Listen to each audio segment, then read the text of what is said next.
Umabot umano sa higit 7 bilyong piso ang hindi nabayarang buwis ng mga diskaya sa Bureau of Internal Revenue o BIR. Dahil dito, nagsampa na ng reklamo ang BIR sa Department of Justice laban sa mag-asawang kontratista. Kasama rin sa mga inireklamo ang corporate officer ng mga diskaya.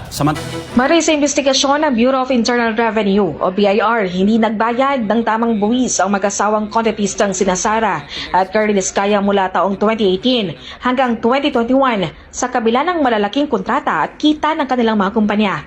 Maging ang excise tax para sa siyam nilang mamahaling sasakyan ay hindi rin umano nabayaran. Dahil dito, nagsampa na ng patong-patong na tax evasion complaints ang BIR sa Department of Justice laban sa mag-asawang Diskaya, kalaki pa mga kahon-kahong dokumento bilang ebidensya. Dawit din sa tax evasion complaints ang kanilang corporate officer sa St. Gerard Construction. Ayon sa BIR, ang kanilang kabuuang tax liability umabot sa mahigit 7.1 billion pesos.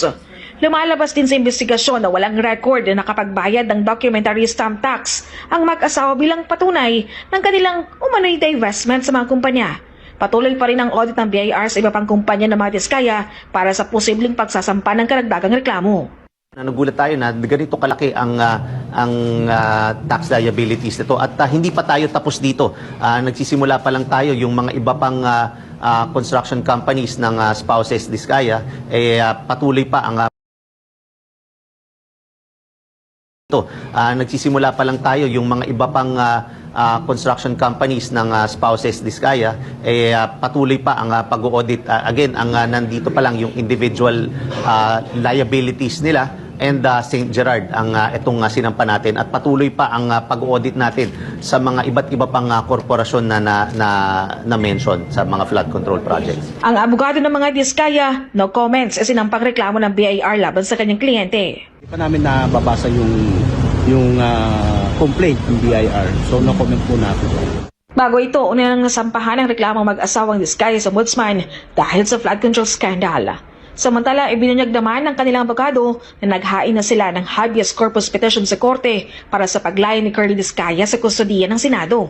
Ito'y matapos masuspend ang pagdinig ng Blue Ribbon Committee at mabakante ang posisyon ng chairman kasunod ng pagbibitiw ni Senator Ping Lacson. That the Blue Ribbon Committee will explain his prolonged detention from the Senate Detention Facility, kung legal pa ba o hindi.